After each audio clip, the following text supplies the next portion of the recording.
Hello, folks. Thanks for joining us on Head Inside Mental Health, featuring conversations about mental health and substance use treatment with experts, advocates, and professionals from across the country sharing their thoughts and insights on the world of behavioral health care. Broadcasting on WPVM 1037, the voice of Asheville, independent commercial-free radio. I'm Todd Weatherly, your host, therapeutic consultant and behavioral health expert. It is my pleasure to welcome Dave Herz to the show. Friend, colleague, conspirator to make the world a better place. Dave is co-founder and clinical outreach with Team Wonder, an individual parent and family therapy and coaching program that serves clients across the country on site, in their homes, and in communities, offer support from those who often have reintegrating from community into community after residential treatment. So I know that you see a lot of those folks coming into your program. Dave has been a pioneer in community-based support for teens, young adults, and their families for over 25 years. That means you're younger than me? I don't know about that.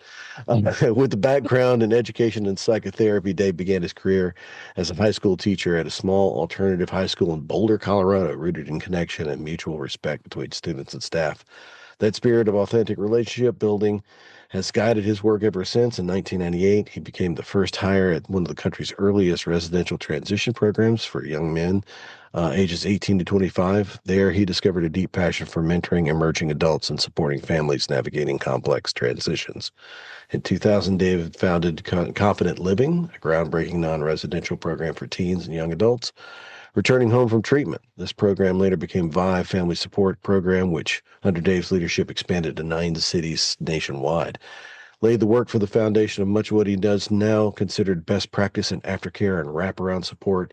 Then, after helping lead and grow yet another adult program, Dave reconnected with 2 former colleagues to co-found Wonder, combining decades of experience with renewed focus and creativity, flexibility, and deep family engagement. I think that's probably the deep family engagement part that's tricky, but if you don't have it, it doesn't work. Dave, welcome to the show.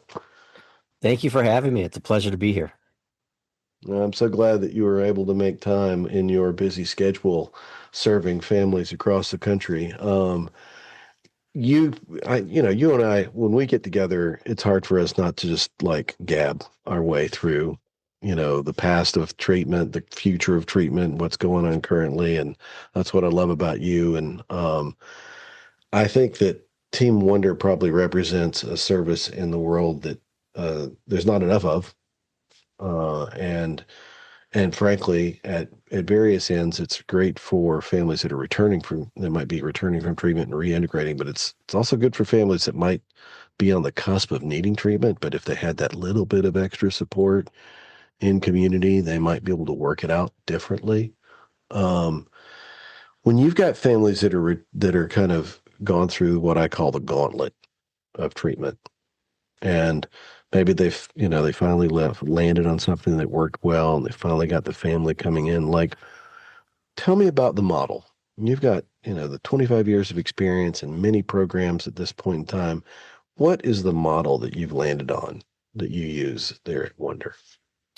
Yeah, and I'm kind of happy to say in the 25 years of doing this, it's certainly evolved a little bit, but the core of what we do hasn't changed a lot. And I like that because I still feel like it works and I'm still passionate about it. And Yeah. especially, if you have a family that's gone through the gauntlet and you have a kiddo who's done well in a residential treatment and coming home, that like you had mentioned, that's kind of where we got started.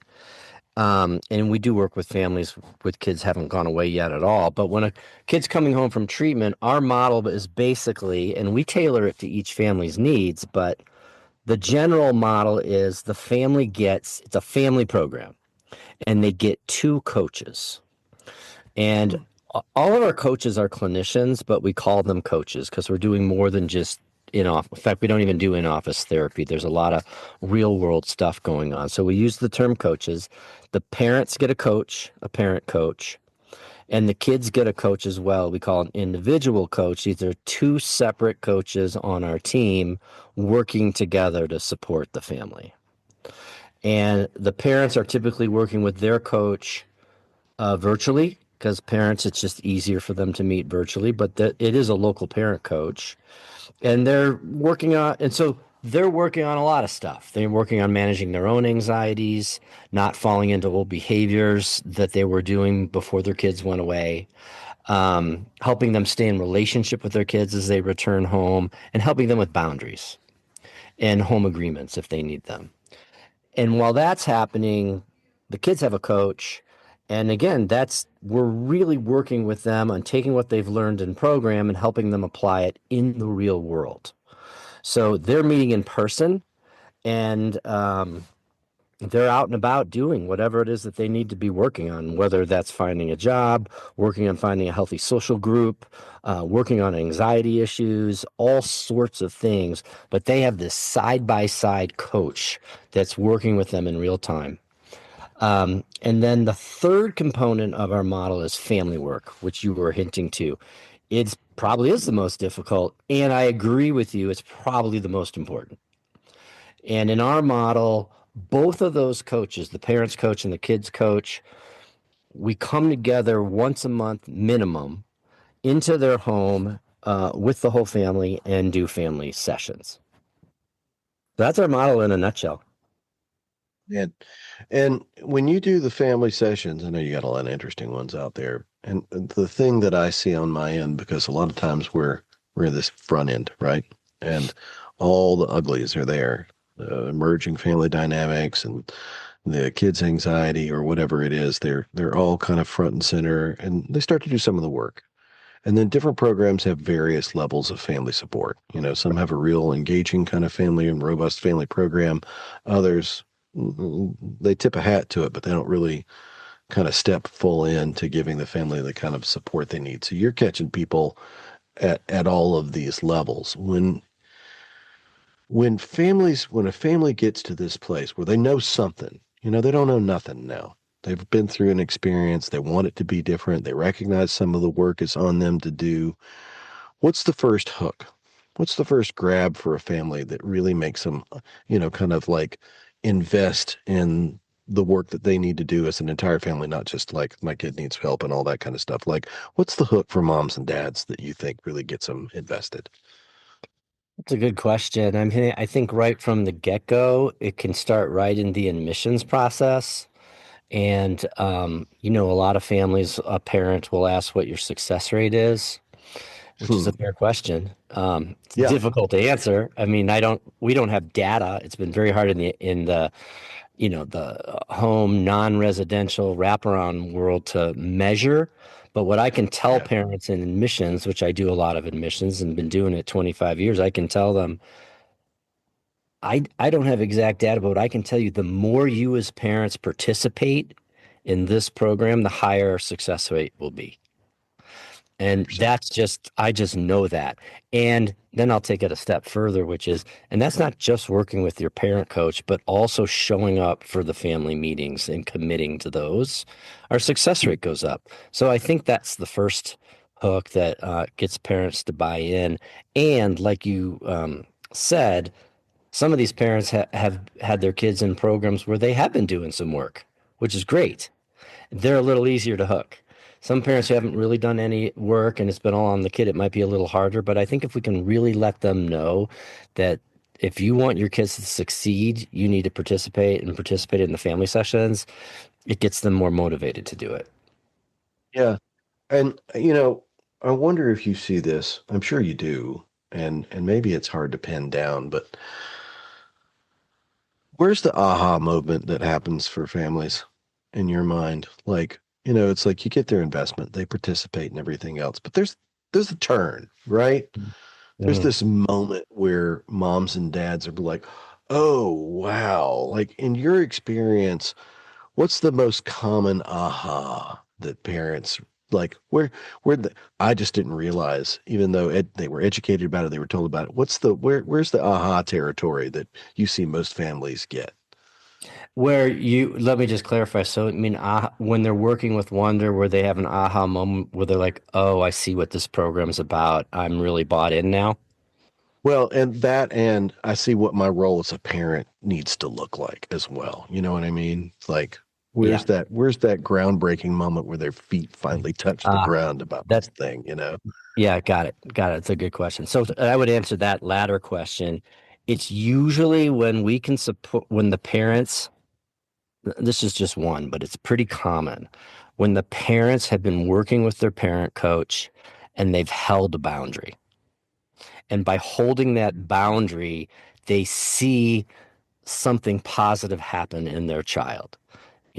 For example, Mhm. and this is a very simple one, but helping a parent hold a boundary of, we have a young adult that would be good for him to find a job. Maybe they've dropped out of school, decided they don't want to, or they got their GED. It's time to work, but they have no motivation to get that job because their parents are giving them too much money. And Right. so the kids don't have to face that fear. And they're like, this program's not working. And we say, hey, listen, we need you to stop giving allowance to your son. And by the way, I'm not saying that's easy because it's not, but they Yeah. have, so their Sounds aha moment, easy. it's, oh, yes, I should say it's simple, but it's not always Right. easy because it's a Right. pattern. So if we can support the parents, creating enough relationship, they trust their parent coach that they're willing to hold that line, because the kid's going to be upset and they're going to try to manipulate and get that back because the kids don't want to face their fear of going to get a job. So, and this is a true story, but hold being and when we tell parents, look, I need you to hold the line and guide them to how you're going to approach that, but then say, I'm available to you in between our session if you need support in holding this line, right? And so we Mhm. had a parent who was holding the line, texting me like, he's coming at me, he's telling all these things. I don't think I can do it.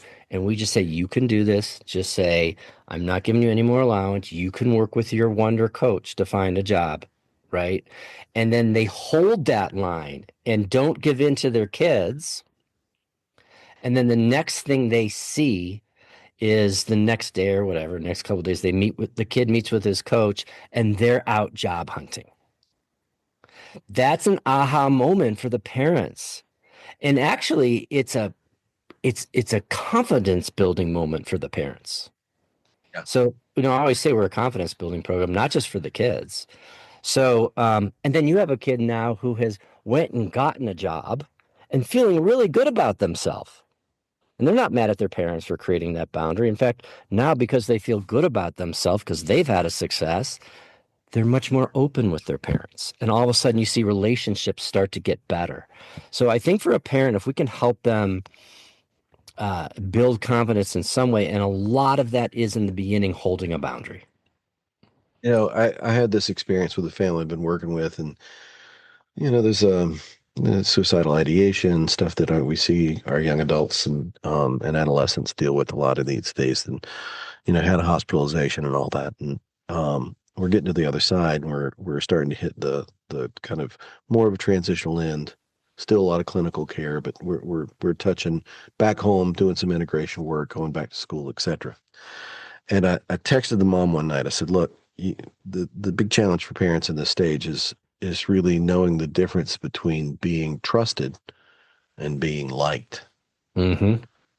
And he'll throw a bunch of stuff at you that make you feel like you're not liked, but your job is not to be liked. That's right. Your job is to ensure the safety of your child. And That's right. so part of that means some of this work, and part of that means he's going to be uncomfortable. He's not going to like decisions that you make, calls you got to make, the guarantee his safety, and so on. Like, and that was just saying that was a moment for her where it was like, oh, like there's a difference between these two things. Yeah.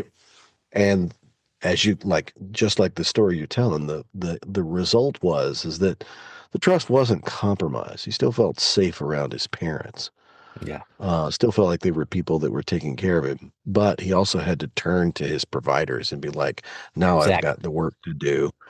How do we do this work? Exactly. The the other one I'd love to hear your feedback on is the same scenario.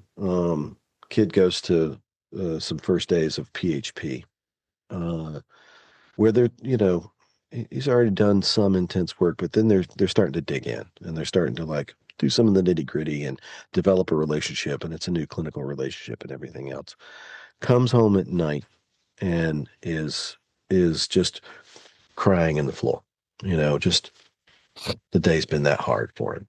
And mom's trying to do the comfort thing. Mom and dad are trying to do the comfort thing. How do I comfort him? It's like, you can't. Yeah. What he's doing right now is actually really good. It's horrible. I know it's painful for him. But the only place where you can find this magic place where self-regulation and self-reliance and all these other selves you might put into the equation they come on the other side of what he's going through right now. And the only way out is through. And the truth is that if he's actively feeling this stuff, he knows what it is, he's probably really safe right now, actually. Um, and you can be available for him, but the truth is that he's got to move through it on his own and develop some of that stuff. When you see, what does it look like in the programming? Because I know you're in communities, you're in homes with these guys. What does that stuff look like? What are the process that you see kids going through when they kind of step into this transitional environment, both good and bad? Like what is the threshold that they cross through? What are the behaviors you see? What do you see parents dealing with? If you've got some fun stories, I'd love to hear them. I know you do. I know you've got a couple. I got a few. You mean when they're returning home from program or just whenever they're Yeah. joining us? When they're joining you, and like it's a new day. Your team represents a new day for these kids. Yeah. And it doesn't always go over smooth. You don't expect it to. Like, where's there some of these threshold behaviors that you see, these markers that you see kids going through when they return back home? It's a good question too. And by the way, I will also say before I address that you just brought up, we kind of covered the gamut. Like, 25 years ago, yeah, I mean, we're still helping people find jobs, but 25 years ago, the focus was on some substance abuse, um, and then you were building confidence through job hunting and stuff like that. And now, fast forward to today, and I think we could all agree, we're seeing a lot more clinical kids, a lot of It's a suicidal different kid. ideation, you know, 100%. right? And a lot of kids who are Absolutely. coming into our programs are probably you start to work with who've had suicide attempts and some significant. So this isn't Scary stuff. uncommon today. Yeah, What's that? this is your kid. Yeah. It's scary stuff for families. Like but this is your kid now. Yeah, this is your kid. And like you'd be a good parent coach with Wonder. Because you do have to let your kids go through it, right? And it's really hard to watch that and not want to fix it.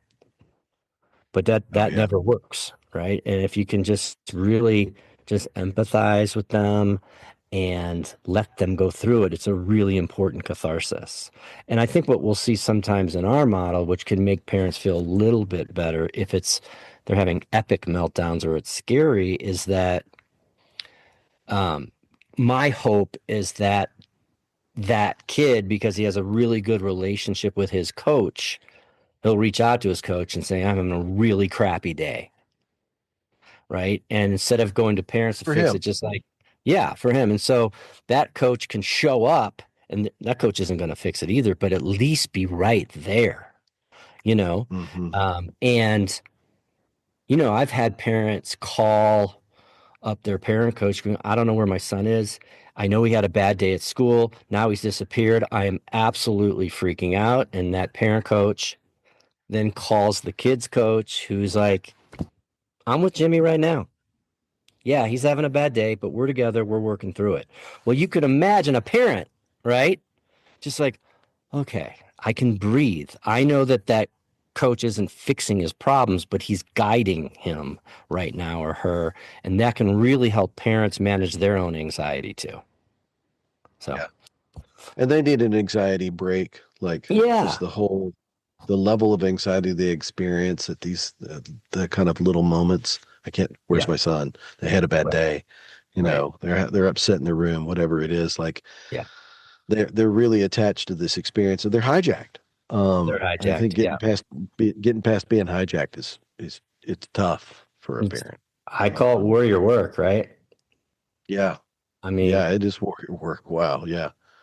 yeah, and then when Um, I first started doing this work, I only had little kids. I didn't fully understand what they were going through. I've got older kids now. I completely understand what they're going through and have mad respect for them. And I think it's important as we're working with parents to respect, they're not giving up on their kids. They might need different tools, but boy, they're showing up. And so we got to just help them. Yeah, absolutely. Well, and I said, I know it's difficult not to pick up the phone when your Right. kid is calling you incessantly. Right. I mean, my kid calls, trust me. That phone, I've picked up that phone inside of the first ring, possibly too. Yeah. Um, Fortunately, my kids are, they're in a space and they're doing pretty good. But I know what it feels like to have to be worried as a parent. Yeah. And I can only imagine the level of worry as a parent that you're experiencing now after all this, this heartache that you've been through and Right. this terror. My Right. child is in danger, the terror that it causes for a parent. I've seen some of that. I've experienced myself. I don't envy it for parents when they have it. So I think that's another brings me to another part of the work. And tell me a little bit about how you approach parents like this. The other thing that they do is they get really hard on themselves. It's like, Yeah. oh, I've done terrible. And, there's all this kind of like beating yourself up about it. It's like, look, first of all, this is not normal parenting. No. You have a child who's suffering from a condition that went through some stuff, and we left the normal parenting model a long time ago. So Right. you made it up the best that you could. You didn't Right. do everything right, but we're not looking at it in that frame. You're showing up as a parent and you're trying to do the best for your child now. What is it that if you're going to give parents a message on the front end of this process of working with a child who's got a condition that is causing a lot of problem, hospitalizations and treatment and all these other things, medication management, etc. Right. Like, what's a hopeful message that you try to give families when you see them on the front end of that stuff? Because I know you've been there. Yeah, and again, it just comes with it's helpful when you've been doing it a long time because you've seen successes, right? Right. So I can sit down with the parent in the admissions process, and lots of times I try to do those meetings over video so we can look each other in the eye and one, empathize, and two, and I try not to overstress this because when it's which is parents do need sometimes to learn how to take care of themselves and restore their own batteries and self nurture. I don't like to overdo that because when they're in that Mm. stress space, they're just kind of like, you know what? Stick it. I need my kid to feel good before I can feel good. I get that too, but we're going to have to help them to self nurture a little bit. Right. Um, you know, but I really let them know, depending on what it is, and usually it's something that we've seen before, that we've worked with before, and that we've had success. Now, not with every family, but I can look a parent in the eye and I said, look, I know that your son, I know that your son has suicidal ideation. I know that he had a suicide attempt 3 weeks ago. I know he's really struggling socially at school.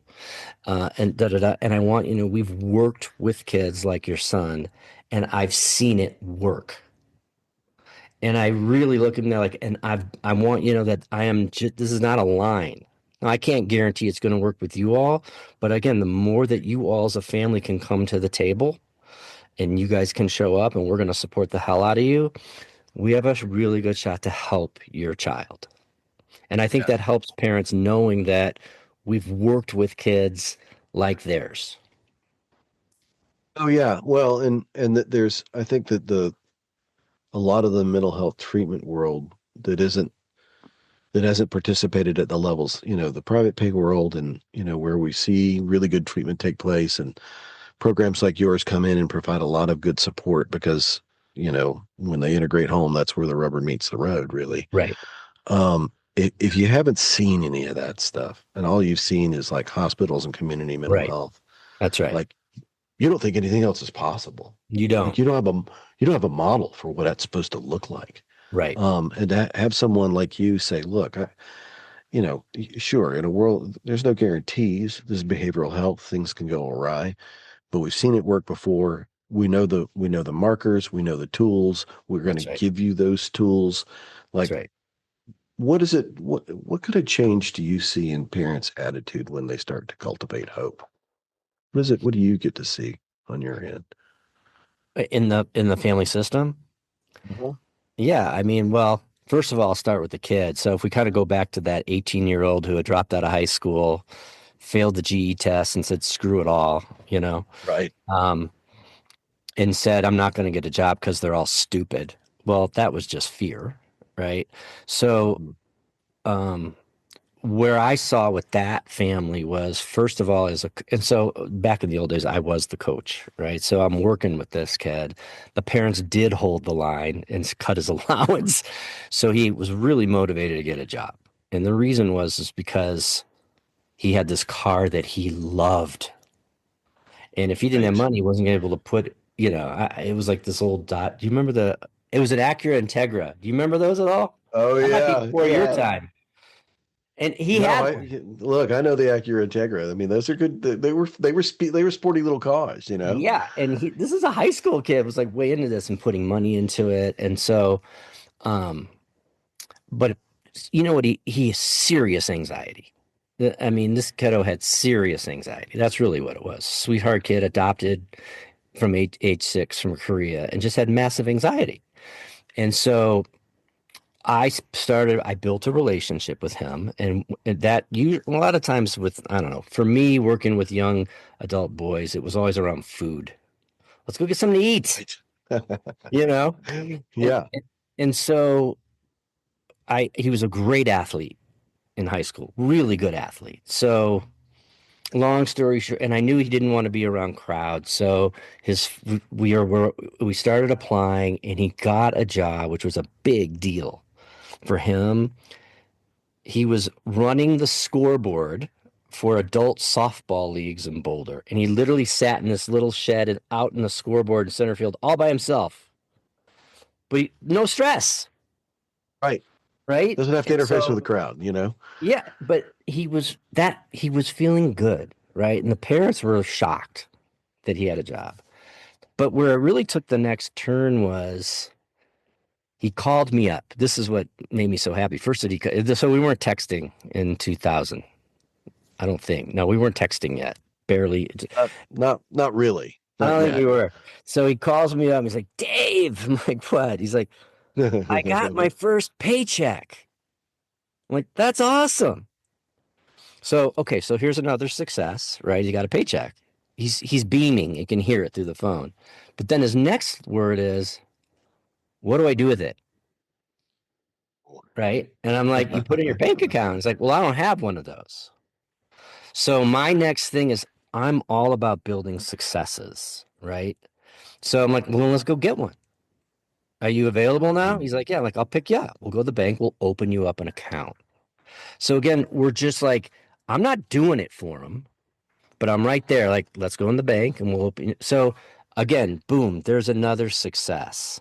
And I kid you not, though, one of the things the parents kind of wanted, but again, I told them, don't put your agenda on him, was to go get his GD and go to college. Well, he had no interest in that, I thought. But after this day where he's had these successes, literally as we're driving to the bank, he said to me, I'm ready to take the GED, which was pretty cool, right? And I'm like, That's great, let's cool. call him up right now. I mean, so we called up Front Range Community College right there and set a time for him to go in to take it. So all these things I learned, success builds confidence, and the parents along the way, even before having to do any more parent coaching, just by holding that line of cutting the allowance, look at these successes we've built. And now this kiddo, what I started to see was having a much more open relationship with his parents because he felt good about himself. And I think the parents had learned this is a thing I need to remember is I can hold the line. My kid's not going to go off the rails. And if he does, Dave's there, right? For now. And I'm not going to, and I'm not going to lose that relationship. So I think these are the markers and again, whether it's job hunting or dealing with suicide ideation or dealing with high functioning ASD, dealing with epic meltdowns in the house, dealing with substance abuse, um, Refusals. school refusal, which is super popular right now. It's happening a Right. lot, right? A lot. And Hmm. again, sometimes I have to kind of support parents.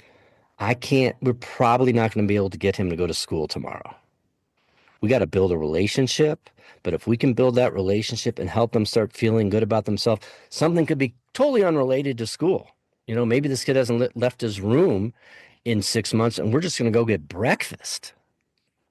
But again, if our Right. goal is to get them to school, but build confidence, then that all plays into it. And I need their patience. But the Yeah. day that we feel like they're ready, we can have a coach show up and be like, I'm picking you up tomorrow at 8. We're going. Going. Yeah. Uh, Well, and I think if we examine this topic we've been hitting, first of all, it's like you've got experience of seeing people have success. There's the first marker for hope, right? You have examples and you've seen the people go through their process. So families know that it exists. right. That's just to have a concept. You need a concept, right, of what success might look like. But then, you develop a relationship and you get in there with the family and you're working with the family system, the kid, the family, and everything else. And then you find this place, this opportunity that you have for a first success. Right. And and and if you got that chance, like in this case, like you not only had a first success, but you had the chance to follow it up with an immediate second success. That's right. And so there's this seizing opportunity aspect that families without support don't necessarily, they're not privy to, like Hmm. the kid's not telling them, because they haven't established the trust and the communication dynamic and everything else. They don't have support, so they don't know where the gaps are. They don't see them in the gaps. You do. And then you're also not mom and dad. So there's this place where it's like, hey, I want to share something. It's like, wow, the kid didn't realize how big a success it was. Right. I don't think he probably did until you were like, hey, well, let's go open that bank account. And it's like all of a sudden he's got enough. And I wouldn't link job and bank account to taking GED Right. necessarily in my mind, but Exactly. he did. Yeah. And it's like, then you get the magic. That's what I'm talking. Like there's these magic moments that That's right. happen when you work with somebody. It's the whole reason we do it, right? It's It's like that was right. the It keeps us going. Absolutely keeps us going. So yeah, in terms of making programs like this work, it's kind of programming without walls. Yes. Um, and so you got to have a lot of intuitive gift to That's be right. like, I could smell it. I could smell it.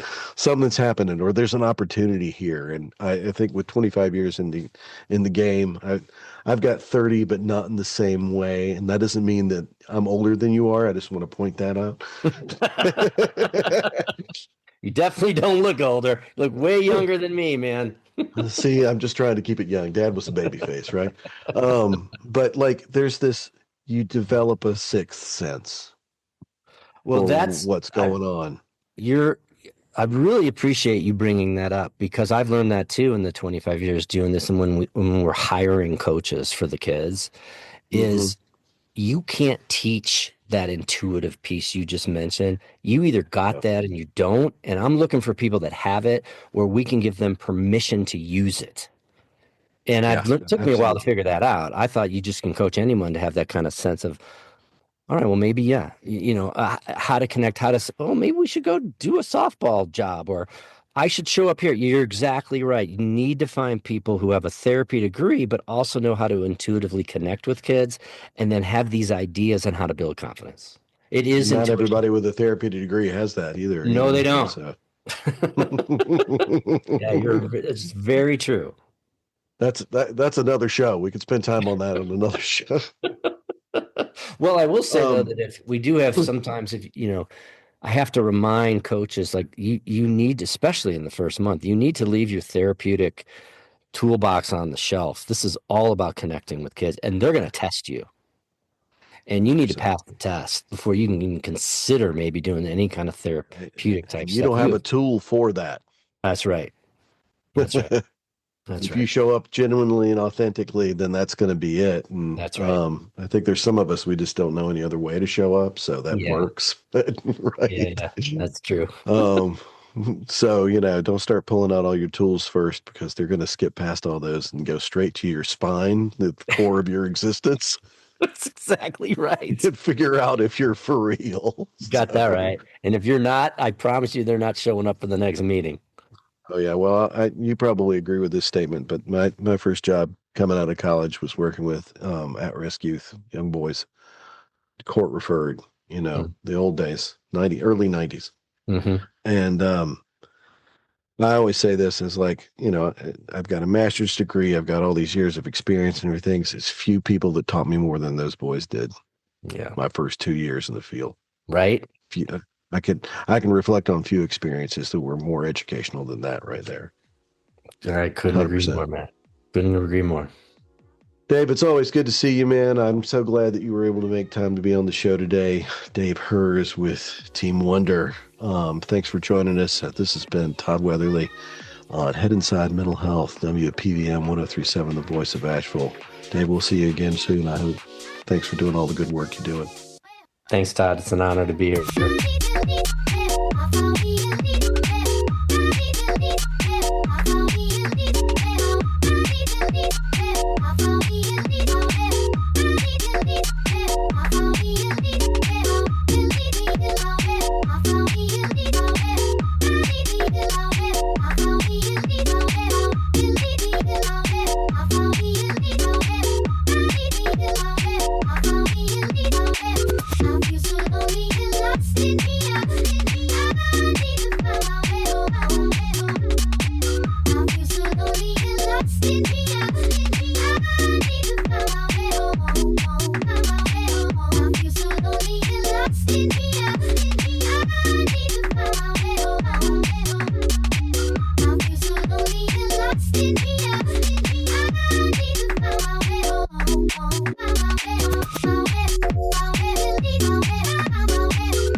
I feel so lonely and lost in here. I need to find